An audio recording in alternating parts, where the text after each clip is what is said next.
ఎలాంటి ఆశలు లేవు. చుట్టాలు కూడా వచ్చేవాళ్ళు కాదు. వస్తే వాళ్ళు మా ఇంటికి వస్తే వాళ్ళకున్న ఆ రోగం వాళ్ళకి తగులుతుందని చెప్పేసి మా ఇంటికి కూడా ఎవరు ఇచ్చేవాళ్ళు కదన్న. మేము చిన్న పిల్లలం, చెల్లి అయితే ఇంకా చిన్న పాప. ఆ పాపను చూడడానికి కూడా ఎవరు రాకపోయేదన్న. చాలా పరిస్థితి ఎంత అంటే ఇంకా అందరం ఫ్యామిలీ అంతా సూసైడ్ చేసుకొని చనిపోయేదామని ఆ మూమెంట్కి వచ్చేసినాం అన్న. అక్కడ మంత్రం చేస్తాడు ఒక అతను, అతని దగ్గరికి వెళ్తే బాగవుతుందని చెప్తే అలా తిరగని చోటంటూ లేదన్న. ఎన్నో విగ్రహాల దగ్గరికి, ఎన్నో మంత్రకీయుల దగ్గరికి, ఎంతో మంత్రాలు చేసే వాళ్ళు ఉంటారు కదన్న, వాళ్ళ వ్యక్తుల దగ్గరికి కూడా వెళ్ళడం జరిగింది. ఎన్నో డబ్బులు ఖర్చు పెట్టుకున్నాం, దాదాపు డబ్బులను ఖర్చు పెట్టుకున్నాం. ఆస్తులన్నీ పోయినాయి, ఉన్న చిన్న చిన్న ఆస్తులన్నీ పొడగొట్టుకోవడం వాళ్ళ కోసం. ఇలా జరుగుతున్నప్పుడు ఇంకా ఎలాంటి ఆధారం లేదన్న. ఇంకా చనిపోతారు వీళ్ళు, ఇంకా ఫ్యామిలీ అంతా చనిపోతుంది అనుకున్న స్థితిలో ఉన్నప్పుడు మా కుల దేవతలను కానీ వేరే కానీ చాలా పూజించేవాళ్ళు. అది వదిలేసి రాలేక ఇంకా మాకు యేసుప్రభు దేవుడు ఎందుకు, మా దేవతలు మమ్మల్ని చూస్తారు, మా తాతల నుంచి వస్తున్న దేవతలు కదా, మమ్మల్ని బాగు చేస్తారని ఆ నమ్మకంతోనే ఉండేవాళ్ళన్న. అయితే అన్ని తిరిగేసిన తర్వాత ఇంకా వీళ్ళ వల్ల కాదు, ఏ దేవతలు మమ్మల్ని రక్షించలేదు, ఏ దేవుళ్ళు మమ్మల్ని రక్షించలేదు అనే స్థితికి వచ్చేసి జీరో. ఇంకేంటంటే ఇంకా మరణమే ఇంకా లాస్ట్, ఇంకా ఎండ, దీనికి మన శ్రమలకి మరణమే ఎండ అనుకొని ఆ స్థితిలోకి వచ్చినప్పుడు ఇంక అన్నీ చూసాం కదా, ఈ ఒక్క దేవుని కూడా చూద్దామని అమ్మ బలవంతం చేస్తే నాన్న ఒప్పుకోలేదండి. ఫస్ట్ నాన్న ఒప్పుకోలేదు, ఇందులోకి కన్వర్ట్ అవుదామంటే ఒప్పుకోలేదు. అమ్మ బలవంతం చేస్తూ చాలాసార్లు అడిగిన తర్వాత, బలవంతం చేసిన తర్వాత నాకు మీ నుంచి ఒక చిన్న ఫేవర్ కావాలి. మీలో 90% ఆఫ్ ద పీపుల్ మన పాడ్కాస్ట్ చూస్తున్నారు కానీ సబ్స్క్రైబ్ చేసుకోవట్లేదు.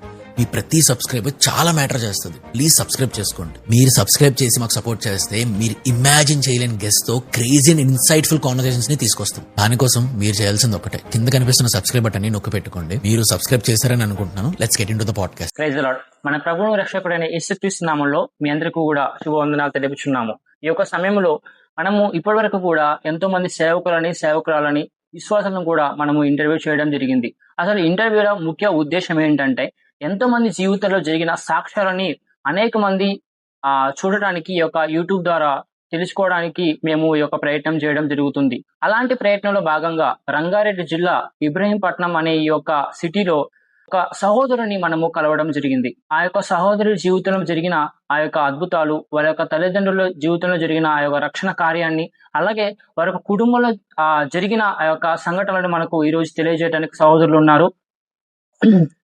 ప్రైజ్ లార్డ్ అన్న. మిమ్మల్ని కలవడం మాకు ఎంతో సంతోషంగా ఉంది. మీ జీవితంలో జరిగిన సాక్ష్యాన్ని మేము విన్నప్పుడు మేము చాలా సంతోషించాము. మాకు తెలియజేసిన విధంగానే ప్రేక్షకులకు కూడా తెలియజేయాలని మేము.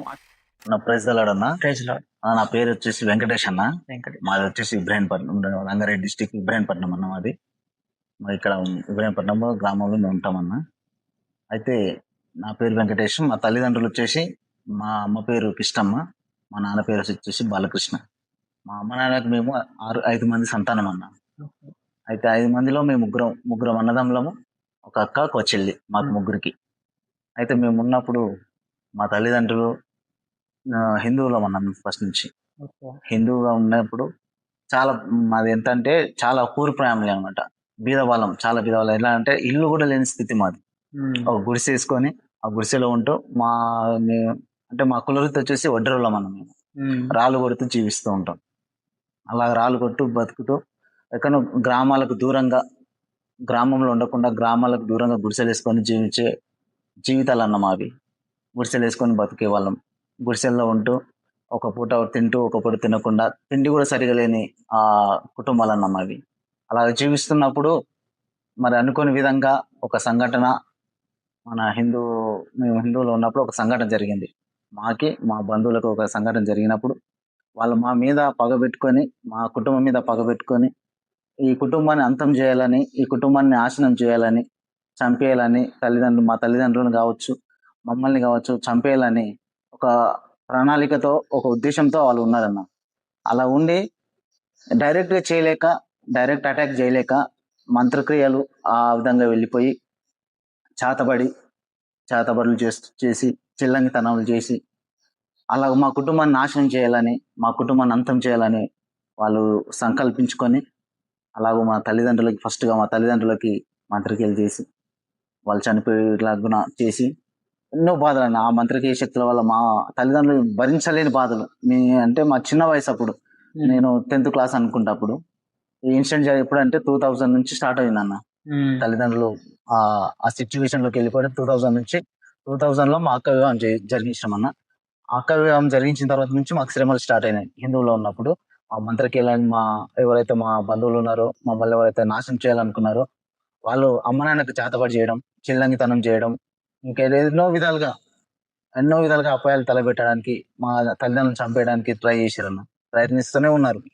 ఆ ఆ వరుసలో ఈ చేతబడి కూడా చేయడం జరిగింది అయితే అలాంటి మాంత్రిక శక్తుల నుంచి అన్న. మిమ్మల్ని దేవుడు ఎలా విడిపించాడు? అలాగా మీ తల్లిదండ్రులు ఎలా దేవుడు విడిపించాడు? అలాంటి పరిస్థితిలో ఉన్నప్పుడు మంత్రాలు చేసి తల్లిదండ్రులు మరణపడక మీద ఉన్నప్పుడు అన్న ఎలాంటి ఆశలు లేవు అన్న మాకైతే. మాకు కానీ మా బంధువులకు కానీ మా చుట్టాలు తరపు అమ్మ వాళ్ళ తరపు నుంచి కానీ తండ్రి తరపు నుంచి కానీ ఎలాంటి ఆశలు లేవు. చుట్టాలు కూడా వచ్చేవాళ్ళు కాదు. వస్తే వాళ్ళు మా ఇంటికి వస్తే వాళ్ళకున్న ఆ రోగం వాళ్ళకి తగులుతుందని చెప్పేసి మా ఇంటికి కూడా ఎవరు వచ్చేవాళ్ళు కదన్న. మేము చిన్న పిల్లలం, చెల్లి అయితే ఇంకా చిన్న పాప. ఆ పాపను చూడడానికి కూడా ఎవరు రాకపోయేదన్న. చాలా పరిస్థితి ఎంత అంటే ఇంకా అందరం ఫ్యామిలీ అంతా సూసైడ్ చేసుకొని చనిపోయామని ఆ మూమెంట్ వచ్చేసినాం అన్న. ఆ మూమెంట్ కి వచ్చేసినప్పుడు తల్లిదండ్రులు ఇంకా అమ్మ నాన్నకి చెప్తూ ఉంటారు కదన్న, అక్కడికి వెళ్తే బాగుంటది, ఈ దేవస్థానానికి వెళ్తే బాగుంటది, అక్కడ మంత్రం చేస్తాడు ఒక అతను, అతని దగ్గరికి వెళ్తే బాగుంటుంది అని చెప్తే అలా తిరగని చోటంటూ లేదన్న. ఎన్నో విగ్రహాల దగ్గరికి, ఎన్నో మంత్రకీయుల దగ్గరికి, ఎంతో మంత్రాలు చేసే వాళ్ళు ఉంటారు కదన్న, వాళ్ళ వ్యక్తుల దగ్గరికి కూడా వెళ్ళడం జరిగింది. ఎన్నో డబ్బులు ఖర్చు పెట్టుకున్నాం. దాదాపు డబ్బులను ఖర్చు పెట్టుకున్నాం. ఆస్తులన్నీ పోయినాయి. ఉన్న చిన్న చిన్న ఆస్తులన్నీ పొడగొట్టుకోవడం వాళ్ళ కోసం. ఇట్లా జరుగుతున్నప్పుడు ఇంకా ఎలాంటి ఆధారం లేదన్న. ఇంకా చనిపోతారు వీళ్ళు, ఇంక ఫ్యామిలీ అంతా చనిపోతది అనుకున్న స్థితిలో ఉన్నప్పుడు మా బంధువు ఒక అమ్మాయి మాకు పెద్దమ్మ వరుస అవుతదన్న.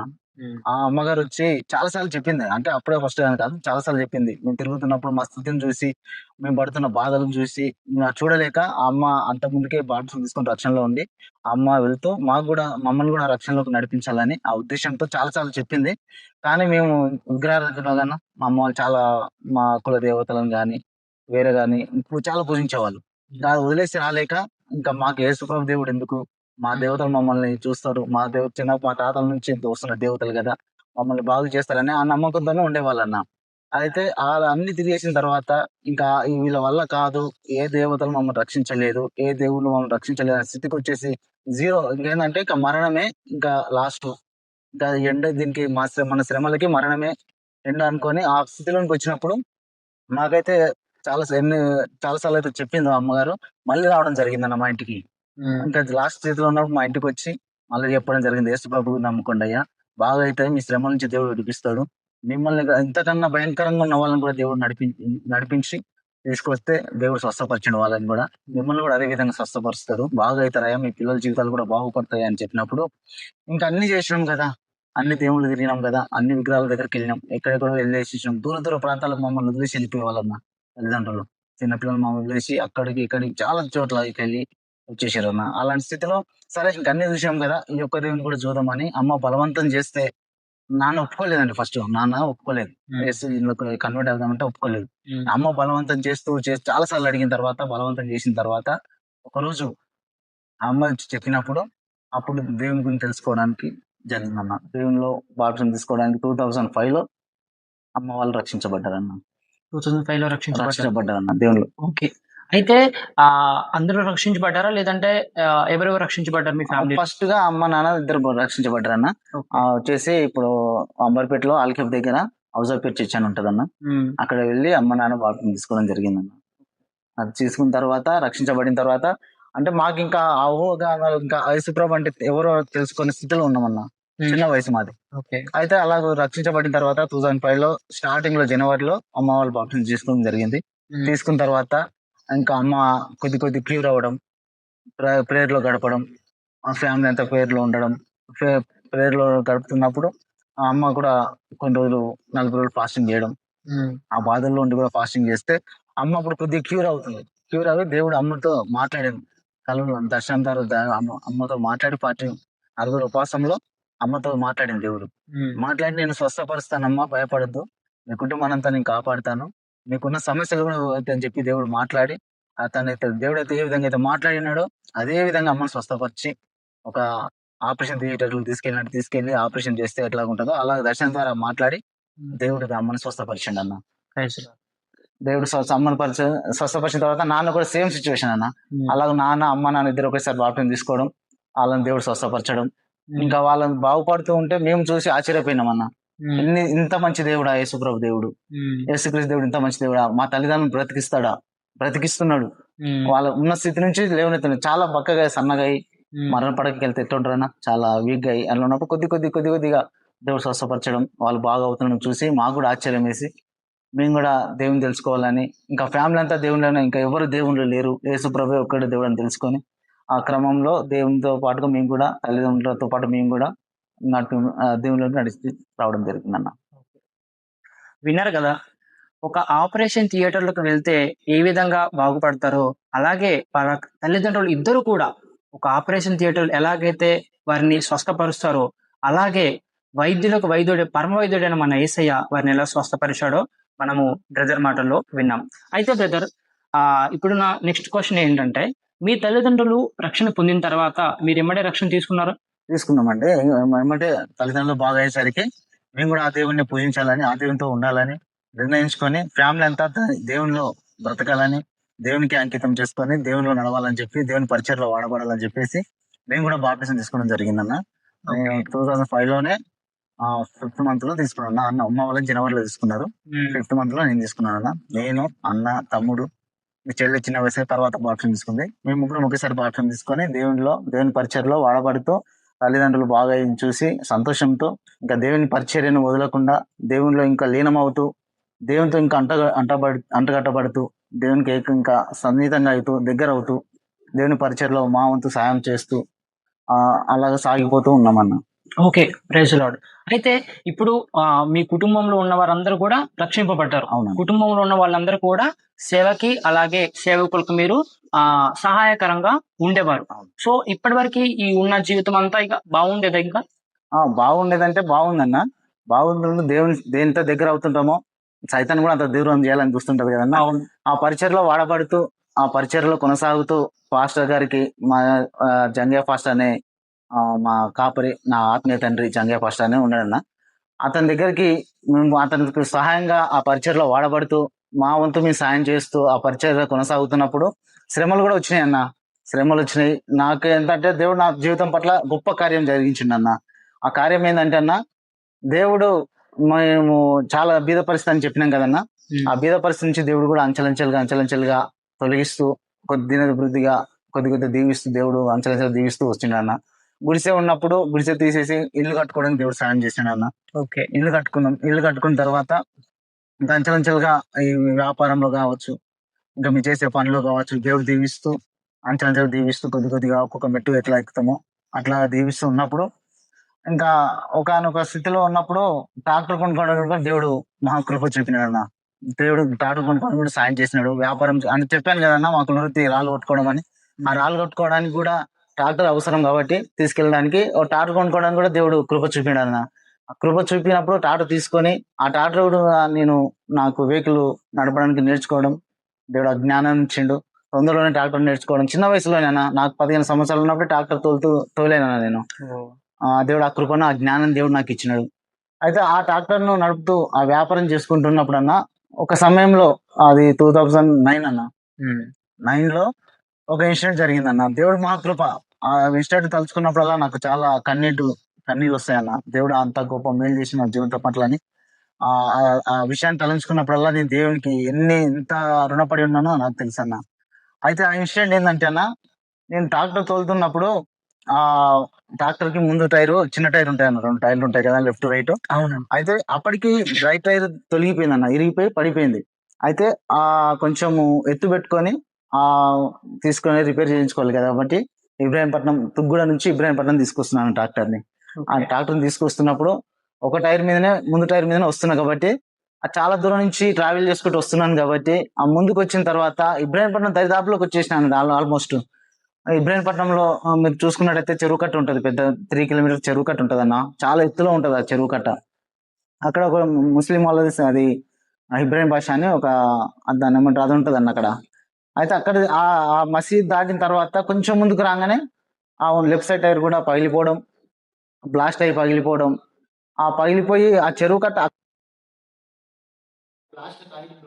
అక్కడ చెరువు కట్ట చాలా ఎత్తులో ఉంటది అన్న, చాలా హైట్ లో ఉంటది ఆ కట్ట, చాలా ఎత్తులో ఉంటది, అక్కడి కాగానే పగిలిపోవడం జరిగిందన్న. పగిలిపోయి లాక్కెళ్ళిపోతుంది, చెరువు కట్ట కిందకి లాక్కెళ్ళిపోతుంది. ఆ ఒక్క గేమ్ గుర్తులేదు, ఆ లాక్కెళ్ళిపోతుంది, ఇంకా చనిపోతాను, ఇవే నా చివరి క్షణాలు అనుకున్న ఆ ఊహాగానాలు నాకు వచ్చినప్పుడు అదొకటే గుర్తుంది. ఆ పడిపోయి ఫల్టీలు కొడుతూ బండి వెళ్ళిపోయిందన్న. బండి ట్రాక్టర్ వెళ్ళిపోయి కింది దానికి వెళ్ళిపోయిన తర్వాత నాకు స్ప్రో వచ్చింది. పక్కకు పడి ఉన్నా, ట్రాక్టర్ ఒక సైడ్ పడింది, నేను ఒక సైడ్ పడి ఉన్నా, నాకు స్ప్రో వచ్చింది అప్పుడు. అంత స్పీడ్ తోటి ట్రాక్టర్ అలా లోపలికి వెళ్ళిపోయిన తర్వాత మీకు ఏమన్నా దెబ్బలు తగిలినాయి? దెబ్బలు అంటే మామూలు దెబ్బలు తగిలినాయి అన్న, నాకు స్పృహ లేదు కాబట్టి దెబ్బలు తగిలినాయి, మామూలు లోపల దెబ్బలు తగిలినాయి. కానీ దేవుడు మరణానికి అప్పగించలేదు అన్న నన్ను. ఆశ్చర్యకరంగా దేవుడు నన్ను ఎత్తుకొని ఒక ఆ స్థితిలో ఉన్నప్పుడు ఎత్తుకొని పక్కన ఇలాగ పెడతారు, ఒక చంటి బిడ్డ ఎత్తుకొని పక్కకి ఇలాగ పెడతారు, దేవుడు అదే విధంగా నన్ను ఆశ్చర్యకరంగా తీసుకొని ఆ పక్కకు పెట్టినట్టు అనిపించింది. కానీ నాకు దెబ్బలు తగిలినట్టు కానీ నాకు ఆ స్పృహ లేదన్న. అయితే వాస్తవానికి అయితే బండి పడిపోయింది, బండి అంతా డ్యామేజ్ అయిపోయింది, అంతే. సామాన్లను చిన్న వరకు పడిపోయి అక్కడ సామాన్ ఇక్కడ సామాన్ పడిపోవడం అలా జరిగింది. నేనున్న స్థలానికి ట్రాక్టర్ కొద్ది దూరంలో పడి ఉందన్న. నేను లేచి చూసేసరికి నాకు చాలా ఆశ్చర్యం అనిపించింది, భయం వేసింది. ఫస్ట్ ఆఫ్ ఆల్ భయం వేసింది. భయం ఎందుకు వేసిందంటే ఆ ట్రాక్టర్ ఉన్న స్థితికి నేనున్న స్థితికి సంబంధం లేదన్న. ట్రాక్టర్ అంతా నుజ్జు అయిపోయింది, నుజ్జు అంటే దగ్గరికి అయిపోవడం, ట్రాక్టర్ అంతా డ్యామేజ్ అయిపోవడం అలా జరిగి నేను ఒక స్థితి ఉన్నప్పుడు ఆ భయంకరమైన స్థితిలో నాకు ఏం చేయాలో కూడా అర్థం కాలేదన్న. అర్థం కానప్పుడు ఆ పైనుంచి ఒక వ్యక్తి ఆ కట్ట పైన చూస్తుంటారు కానీ పబ్లిక్ అంతా జామ్ అయిపోయిందన్న. చెరువు కట్ట అంతా ట్రాఫిక్ జామ్ అయిపోయి పబ్లిక్ అంతా చూడడం, ఒక వ్యక్తి పరుగెత్తుకుంటూ వచ్చి నన్ను లేపి తీసుకెళ్లి ఒక దగ్గర కూర్చోబెట్టిండన్న. కూర్చోబెట్టి నువ్వేనా ఇంకా డ్రైవర్ ఇంకెవరన్నా ఉన్నారా ఈ ట్రాక్టర్ పైన మనుషులు అంటే, లేదన్నా నేను ఒక్కడే ఉన్నాను, నాకేం కాలేదు, నాకేం దెబ్బలు తగలేదు, నేను బాగున్నాను అని చెప్పడం జరిగిందన్న. అన్ని పల్టీలు కొట్టిన తర్వాత కూడా ట్రాక్టర్ నుజ్జు అయిన తర్వాత కూడా మీకు ఏం దెబ్బ తగలదంటే అది మా దేవుని కృప అన్న. దేవుడు నన్ను స్వస్థపరిచింది, నన్ను లేవనెత్తుకొని తన నష్టాల మీద నన్ను లేవనెత్తుకుని కాబట్టి నాకు ఎలాంటి అపాయం జరగలేదన్న. దేవుడు అద్భుత కార్యం నాకు చెప్పట్ల. అంతే, ఎంత అద్భుతం అంటే అన్న, ఇబ్రాహీంపట్నం అంతా షాక్ అయిపోయినారన్న. పిఎస్ వాళ్ళు వచ్చినారు అక్కడికి, ఎస్ఐ అయితే నమ్మలేదన్న, నన్ను తీసుకెళ్లిపోయినారు అక్కడి నుంచి, తీసుకెళ్లిపోయి ఇంట్లో పెట్టేసినారు. అయితే పిఎస్ వాళ్ళు వచ్చి కూడా ఆ డ్రైవర్ ఎవరు, ఈ ట్రాక్టర్ నడిపిన డ్రైవర్ ఎవరు, చనిపోయి ఉంటాడు, ఇంత ఈ ట్రాక్టర్కి ఇలాంటి పరిస్థితి వచ్చిందంటే డ్రైవర్ కూడా బతకడు, ఆ శవం ఎక్కడ దాచిపెట్టారు అని చెప్పి నమ్మకపోవడం, మా తండ్రిని మీ బాబు ఏటుండు, శవాన్ని ఎక్కడ దాచిపెట్టినారు అని చెప్పి అలా అడగడం జరిగిందన్న. అద్భుత కార్యం చూడ నా పట్ల చేసిందన్న. ఓకే. మామూలుగా మనము ఎక్కడొక్కడ చూస్తా ఉంటాము, అంటే విఎఫ్ఎక్స్ తోటో లేదంటే మొత్తం సినిమాటిక్ లెవెల్లో జరిగింది. అవునన్నా, సేమ్ అదే అన్న. ఓకే, అంత పెద్ద యాక్సిడెంట్ నుంచి దేవుడు మిమ్మల్ని కాపాడాడు. ఓకే, అయితే మీరు మీ ఫ్యామిలీ రక్షించబడింది, మీరు రక్షించబడ్డారు, ఆత్మీయ జీవితంలో కొనసాగుతున్నారు. అలాంటి సమయంలో ఈ యొక్క సంఘటన మీకు ఎదురైంది, శోధన లాగా. అయితే ఇది మాత్రమే శోధన ఆగిపోయిందా, లేదంటే ఇంకేమైనా ఇంకా జరిగాయి అన్న? చాలా జరిగినాయి, అవమానాలు ఇంకా నిందలు చాలా జరిగినాయి అన్న. కాకపోతే దేవుడు అన్నిటి నుంచి దేవుడు విడిపించిండు. ఒక పరిస్థితిలో నేను యవన ప్రాయంలో ఉన్నప్పుడు దేవుని తెలుసుకున్నాను కదన్నా. ఆ యవన ప్రాయంలో దేవుని పరిచయలో వాడబడుతూ దేవునితో నడిపిస్తూ మా పాస్టర్ గారికి సహకారంగా ఉంటూ అలా కొనసాగుతున్నప్పుడు మ్యారేజ్ విషయంలో కూడా దేవుడు నన్ను అద్భుతం జరిగించిందన్న. ఎంతో మంది చుట్టాలు ఉంటారు కదన్నా, మన బంధువులు, వాళ్ళ అమ్మాయిలు చేసుకోవాలని అట్లా కాదు, కానీ నేను రక్షణలో ఉన్న అమ్మాయిని, దేవుళ్ళు నడిపించిన అమ్మాయిని, పరిశుద్ధంగా ఉన్న అమ్మాయిని చేసుకోవాలని ఆశపడ్డానన్న. దేవుడు అదే రీతిగా ఒక మంచి అమ్మాయిని దేవుడు నాకు జతపరచడం, పరిశుద్ధం జరిగిందన్న. జరిగిన తర్వాత కూడా దేవుడు నాకు అద్భుత కార్యాలు కూడా దేవుడు జరిగించిండన్న. జరిగిస్తూ దేవుడు కొనసాగుతున్నప్పుడు ఆ పరిచయలో అదే విధంగా మారే తర్వాత కూడా పరిచయలో కొనసాగుతూ మా తల్లిదండ్రులు కావచ్చు, మా అన్నదమ్ములు కావచ్చు, మా ఇంట్లో 4 పరిశుద్ధవాళ్ళు దేవుడు జరిగించిండన్న. ఆశ్చర్యకరంగా 4 పరిశుద్ధవాళ్ళు జరిగినాయి అన్న. నా విషయంలో కావచ్చు, అన్న విషయంలో కావచ్చు, తమ్ముడి విషయంలో కావచ్చు, చెల్లె విషయంలో 4 పరిశుద్ధవాళ్ళు జరిగించిండన్న. జరిగించిన తర్వాత ఆ సంతానం విషయంలో కూడా దేవుడు ఫస్ట్ పాపను ఇచ్చిండన్న. మ్యారేజ్ అయిన కొద్ది రోజులకే పాపని దేవుడు దయచేసిండు, మంచి పాపని ఇచ్చిండు. ఆ పాప విషయంలో కూడా పాపకి 3 years ఉన్నప్పుడు కూడా ఒక ఇన్సిడెంట్ జరిగిందన్న, చాలా బాధాకరమైన. అంటే ఇంకా ఆ పాప కూడా మరణ పడకలోనికి వెళ్ళిపోయిందన్న. డెంగ్యూ జ్వరం వచ్చేసి జ్వరంతో బాధపడుతున్నప్పుడు సిటీలో మన ఓఎస్సీ హాస్పిటల్లో జాయిన్ చేసినామన్న. అక్కడ ఓఎస్సీలో జాయిన్ చేసిన పాపకు చాలా సీరియస్ ఉంది, రక్త కణాలు లేవు, చాలా ఇంకా మేమైతే గ్యారంటీ ఇవ్వలేము, పాప బ్రతుకుతుందని కూడా మీకు గ్యారంటీ ఇవ్వలేము అని చెప్పి భయపట్టించినదన్న. ఆ భయంలో కూడా దేవుని ఎంతగానో స్తుతించాను. ప్రభా, నన్ను మరణం పడక నుంచి విడిపించినావు, నీకు అన్ని సాధ్యం ప్రభా, నా పాపను బ్రతికించు ప్రభా అని చెప్పి దేవుని మొరపెట్టుకోవడం, దేవుని ప్రార్థన చేయడం, కుటుంబం అంతా ప్రార్థన చేయడం. అక్కడ వెళ్ళినప్పుడు అన్న ఐసీయూలో పెడతామని చెప్పారు అన్న పాపని. ఐసీయూలో పెడతాము, చాలా డబ్బులు ఖర్చు అవుతాయి, పాప గ్యారంటీ ఇవ్వమని చెప్పేసి చెప్పినారన్న. కానీ దేవుడు అద్భుత రీతిగా ఆశ్చర్యకరంగా దేవుడు పాపను స్వస్థపరిచి ఒక 10 days హాస్పిటల్లోనే ఉన్నామన్న. మేము హాస్పిటల్ 10 days నుండి ఆ ట్రీట్మెంట్ జరిగిందన్న. ఆశ్చర్యకరంగా అందరూ అన్నారన్న, అంత పెద్ద హాస్పిటల్ జాయిన్ చేసినావు, చాలా డబ్బులు అవుతాయి, చాలా ఖర్చు అవుతుంది, నువ్వు భరిస్తావు లేదో, బిల్లులు చాలా అవుతాయి అని చెప్పి భయపరిచిన. సరే దేవుని పాప కోసం ఏదైనా చేస్తాను, ఎంత డబ్బైనా ఖర్చు పెట్టుకుంటాను అని చెప్పి అలా చెప్పడం జరిగిందన్న. 10 days ఉండి కూడా ఆ 10 days లో పాపం దేవుడు అద్భుత రీతిగా స్వస్థపరిచి బాగు చేసి దేవుని నేనైతే ఏ విధంగా అయితే పాపను దేవుడు స్వస్థపరచాలని కోరుకున్నానో అదే విధంగా దేవుడు స్వస్థపరిచి ఆ బిల్లు విషయంలో కూడా అన్న ఆశ్చర్యకరమన్నా. ఓఎస్సీ హాస్పిటల్ అంటే చాలా పెద్ద హాస్పిటల్ ఉన్నది, సిటీలో పెద్ద హాస్పిటల్, సిటీలో పెద్ద హాస్పిటల్, అదొక హాస్పిటల్ అన్న. ఆ బిల్లు విషయంలో దేవుడు నేను ఎంత అవుతుందో, ఎంత ఖర్చు అవుతుందో, అప్పు అవుతుందేమో అని భయపడ్డాను అన్న. భయపడ్డప్పుడు ఆ 10 days లో ఉంటే నాకు లేచిన బిల్ ఎంత అన్న, 1000 rupees అన్న. వా 1000 rupees నేను నమ్మలేదన్న. ఈ బిల్లులో వాళ్ళు ఏమైనా మిస్టేక్ అయ్యి కొట్టినారేమో, ₹1,00,000 వేయనికి పోయి ₹1000 వేసినారేమో అని అనుకున్నాను. పోయి బిల్లు మళ్ళీ ఒకసారి చెక్ చేయించుకుంటే అంత ఓకే, ఆ 1000 పే చేసి డిశ్చార్జ్ వెళ్ళిపోవచ్చు అని చెప్పి అంత పెద్ద ఆశ్చర్యకరంగా దేవుడు జరిగించి నా పాపను స్వస్థపరిచి అదే పాపను నన్ను బ్రతికించి నాకు అప్పు చెప్పినాను దేవుడు. నార్మల్ గా అయితే ₹1000 ఎంట్రీ ఫీజు ఉంటుంది. అవునన్నా, అది మీకు 10 రోజులకి ₹1000 అంటే ₹1000 బిల్ అన్న. ఖచ్చితంగా దేవుడికి అసాధ్యమైంది ఏది లేదు, అవునన్నా, అన్ని కూడా సాధ్యమే. మీ జీవితంలో ఎన్నో ఎన్నో అంటే ఎన్నో అద్భుత కార్యాలు చేస్తూ వచ్చాడు. అయితే ఆ మిమ్మల్ని, మీ తల్లిదండ్రుల్ని, మిమ్మల్ని అందరిని రక్షణలో నడిపించిన దేవుడు, మిమ్మల్ని ఎంతో గొప్ప ప్రమాదం నుంచి విడిపించిన దేవుడు, అలాగే మీ యొక్క పాపను కూడా విడిపించాడు. అయితే మీకు పాప అయినా బాబు అన్న. నెక్స్ట్ పాప అయిన తర్వాత అన్న, పాప పుట్టిన తర్వాత 4 years గ్యాప్ వచ్చిందన్న. ఆ విషయంలో కూడా చాలా నిందలు వచ్చినాయి అన్న, చాలా అవమానాలు. మా వైఫ్ కావచ్చు, నన్ను కావచ్చు, చాలా నిందలు. అంటే ఎట్లుంటది అంటే, ఒక్క పాప సంతానాన్ని చాలా చులకన చూస్తారంట. ఆ విషయం నాకు తెలియదు, మా భార్య చెప్తే నాకు తెలిసిందన్న. ఓకే, ఒక్క సంతానం, ఒక్క పాపే ఉండి సంతానం కాకపోతే చులకన చూస్తారంట. అయితే ఆ విధంగా కూడా చూశారన్న, అవమానాలు, నిందలు. అయితే దేవునికి నేను మొరపెట్టుకున్నాను, నన్ను బ్రతికించిన దేవుడు, నా కుటుంబాన్ని బ్రతికించిన దేవుడు నాకు బాబుని ఇవ్వకపోతాడా, మళ్ళీ సంతానం ఇవ్వకపోతాడా, నిరీక్షణ అయితే ఎప్పుడు కోల్పోలేదన్న. 4 సంవత్సరాలు అయిన తర్వాత అన్న, ఇంకో విషయం ఏంటంటే 4 సంవత్సరాలు కూడా సంతానం అవుతలేదని హాస్పిటల్కి వెళ్ళడం గానీ, నాకు సంతానం కావాలని హాస్పిటల్కి వెళ్ళడం కానీ ఎప్పుడు జరగలేదన్న, ఎప్పుడు వెళ్ళలేదు కూడా. ఎందుకంటే దేవుని పైన నమ్మకం పెట్టుకున్నాను, దేవుడు ఇస్తాడు తప్పనిసరిగా, దేవుడు నాకు సంతానం అనుగ్రహిస్తాడు, మళ్ళీ నెక్స్ట్ ఇస్తాడు అని చెప్పి ఆ ఆశతో, ఆ నిరీక్షణతో బతుకున్నప్పుడు అన్న, ఆశ్చర్యకరంగా మరి మా వైఫ్ కానీ నేను కానీ ఉపవాసాలు ఉంటూ ప్రార్థన చేసినప్పుడు, యేసుప్రభు దేవుడు ఉపవాసాలు ఉండి ప్రార్థన చేసినప్పుడు ఆ యేసుప్రభు దేవుడు మా ప్రార్థన ఆలకించి ఒకానొక సమయంలో అన్న మళ్ళీ దేవుడు ప్రెగ్నెన్సీ ఇచ్చిన దేవుడు అద్భుత రీతిగా, ఆశ్చర్యకరంగా దేవుడు ప్రెగ్నెన్సీ ఇవ్వడం. ఉపవాసం ఉండి ఉపవాస ప్రార్థనలు చేసినప్పుడు మా వైఫ్ కి దేవుడు మాట్లాడి చెప్పిన కళల ద్వారా దేవుడు మాట్లాడి చెప్పిన, నీకు సంతానం ఇవ్వబోతున్నాను, అదేవిధంగా సంతానంతో పాటుగా మా అబ్బాయిని ఇవ్వబోతున్నాను. అబ్బాయి ఎందుకంటే అన్న, మా ఫ్యామిలీలో అబ్బాయిలు లేరన్న, అంతా అమ్మాయిలే. ఆ విషయంలో కూడా మాకు చాలా మంది నిందించినారు అన్న, అవమానించినారు. వీళ్ళకి శాపం ఉంది, అందుకే అందరు పాపలు పుడుతున్నారు, బాబులు లేరని చెప్పి అలా నిందించడం, అవమానించడం. నీకు ఎటు పోయినా మ్యారేజ్లకు వెళ్ళినప్పుడు కానీ, ఎక్కడ వెళ్ళినప్పుడు కానీ, పబ్లిక్ ఎక్కడ వెళ్ళినప్పుడు కానీ చాలా అవమానపరిచే వాళ్ళన్న. అలాగే దేవుడు మళ్ళా దేవుడికి ప్రార్థించినప్పుడు, ప్రభు నాకు ఖచ్చితంగా సంతానం కావాలి, మళ్ళీ రిటర్న్ పాప తర్వాత సంతానం లేదు ప్రభా, 4 సంవత్సరాలు గ్యాప్ ఉంది ప్రభా, అవమానిస్తున్నారు ప్రభా అని ప్రే చేసుకోవడం, ఉపవాసాలు ఉంటూ ప్రార్థన చేయడం. మా వైఫ్ కానీ, నేను కానీ, మా ఫ్యామిలీ కానీ, మాతో పాటుగా మా సంఘం కానీ, సంఘ కాపురు కానీ ప్రార్థించినప్పుడన్నా అద్భుత రీతిగా మళ్ళీ ప్రెగ్నెన్సీ రావడం, దేవుడు చెప్పినట్టుగా ప్రెగ్నెన్సీ రావడం.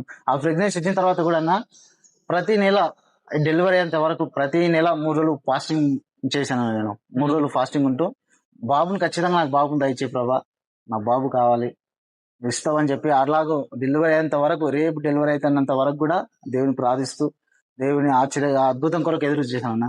దేవుడు అనుకునే రీతిగా బాబునిచ్చాడన్న. ఆశ్చర్యకరంగా దేవుడు నా పట్ల జరిగించాడన్న. చాలా చాలా అంటే చాలా అద్భుతాలు చేశాడు. అయితే ఆ సమాజంలో ఉన్న ఒక విధి ఏంటంటే, ఖచ్చితంగా మ్యారేజ్ అయినమ్మటే ప్రెగ్నెన్సీ అంటారు.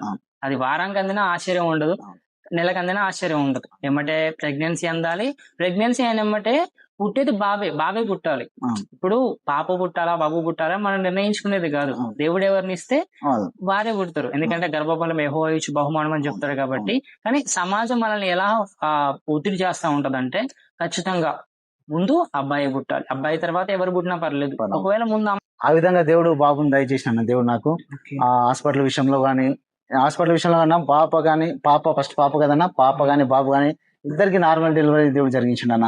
ఆపరేషన్ లేకుండా దేవుడు నార్మల్ డెలివరీ జరిగించిండు. మనకు తెలిసిన డాక్టర్ కూడా సపోర్ట్ చేయడం, అక్కడ కోటి హాస్పిటల్లో దేవుడు అద్భుత రీతిగా ఆపరేషన్ అయితే అనే సిచ్యువేషన్ నుంచి నార్మల్ డెలివరీ రెండు నార్మల్ డెలివరీ దేవుడు జరిగించిండు అన్న. జరిగించి దేవుడు ఇప్పుడు మా పాపలు చాలా నా పాప కానీ బాబు కానీ చాలా ఆరోగ్యంగా ఉన్నారు. ఇప్పుడు బాబుకి 3 years, పాపకి 7 years. అది చాలా ఆరోగ్యంగా ఉన్నారన్న. దేవుని సన్నిధిలో వాళ్ళు కూర్చోబెడుతూ దేవుని సన్నిధిలో వాళ్ళను నడిపిస్తూ ముందుకు సాగిపోతున్నాను. నా కుటుంబం విషయంలో కానీ నా పట్ల కానీ దేవుడు ఎన్నో మేలు జరిగించాడు. ఈ రీతిగా దేవుడు మేలు చేసినందుకు దేవునికి మహిమ కలిగినాక ఆ యేసు ప్రభుకి చాలా రుణస్తుడిగా ఉంటాను. నా జీవితం అంతా దేవుని కోసమే. ఆ పరిచర్లో ఇంకా దేవుని యేసుక్రీస్తు వారికి పరిచర్లో ఇంకా ముందుకు సాగాలని మీరు కూడా నా కొరకు ప్లాన్ చేయండి, నా కుటుంబం కొరకు ప్లాన్ చేయండి. విన్నారు కదా, ఇంత గొప్ప సాక్ష్యము. అతని బాల్యం నుంచి అలాగే వాళ్ళ తల్లిదండ్రులకి చేసిన మాంత్రిక శక్తుల నుంచి దేవుడు ఎలా విడిపించాడు, అలాగే వారిని ఎలా రక్షించాడు, అలాగే వారిని ఈ యొక్క ప్రమాదంలో నుంచి ట్రాక్టరు అన్ని పల్టీలు కొట్టిన తర్వాత కూడా అతను బ్రతికున్నాడంటే ఖచ్చితంగా దేవుని యొక్క మహాకృప మాత్రమే. అలాగే వారి జీవితంలో వాళ్ళ పాపని డెంగ్యూ జ్వరం నుంచి ఎలాగ రక్షించాడు. ఆ హాస్పిటల్ బిల్ అయితే నాకు నిజంగా ఆశ్చర్యం అనిపించింది. 10 రోజులకి పెద్ద పెద్ద హాస్పిటల్లో మామూలుగా ఎంట్రీ ఫీజే ఒక 1000 రూపాయలు 2000 తీసుకుంటారు. అది 10 రోజులకి 1000 రూపాయలు తీసుకోవడం చాలా అంటే చాలా అద్భుతం. అలాగే వారి యొక్క బాబు అంటే సంతానం లేదని అందరూ ఆడపిల్లలు మాత్రం పుడుతున్నారు వంశంలో అనేసి వీరికి శాపం వచ్చింది అనేసి ఎంతమంది నిందించారు. అయినప్పటికీ కూడా వారిని ఆ శాపాలన్నీ కొట్టివేసి దేవుడు మహాకృపను బట్టి ఒక అద్భుతం అక్కడ జరిగించి ఒక బాబుని అనుగ్రహించాడు. అలాగే వారికి నార్మల్ డెలివరీ అనుగ్రహించాడు. కాబట్టి ఈ యొక్క సాక్ష్యము చాలా అంటే చాలా ఎంతో మందిని ప్రభావితం చేయాలని కూడా కోరుకుంటున్నాము. చూస్తూనే ఉండండి ఈ యొక్క ఛానల్ని, ఎందుకంటే ఇలాంటి ఎన్నో గొప్ప సాక్ష్యాలు మేము అందిస్తాము. ఎంతో మంది దగ్గరికి వెళ్ళి వారి యొక్క వ్యక్తిగత జీవితంలో దేవుడు చేసిన సాక్ష్యాలు అనేక మందికి తెలియజేయాలనేదే మా యొక్క కోరిక, మా యొక్క ప్రణాళిక. ఎంతో మందిని ప్రభావితం చేయాలి, ఎంతో మంది గురించి తెలియజేయాలి అన్నది మా ఆశ. కాబట్టి వీక్షిస్తూనే ఉండండి ఈ యొక్క ఛానల్ని. Praise lord. మా ఛానల్లో ఉన్న సాక్ష్యాలు ఎంతో మందిని ప్రభావితం చేస్తున్నాయని, దేవునిలో బలపరుస్తున్నాయని మేము గట్టిగా నమ్ముతున్నాము. అలాగే మేము ఎన్నో ప్రాంతాలకు వెళ్ళి ఎన్నో సాక్ష్యాలు సేకరిస్తున్నాము. ఇంకో విషయం ఏంటంటే, ఎవరైనా మీ చుట్టుపక్కల కనుక మంచి సాక్ష్యం ఉండి సేవకురాలైనా ఎవరైనా మంచి సాక్ష్యం ఉందని మీకు అనిపిస్తే మాకు యూట్యూబ్ కామెంట్స్ ద్వారానైనా లేదంటే ఇన్స్టాగ్రామ్ ఐడి ద్వారానైనా మీరు తెలియజేయవచ్చు. Thank you.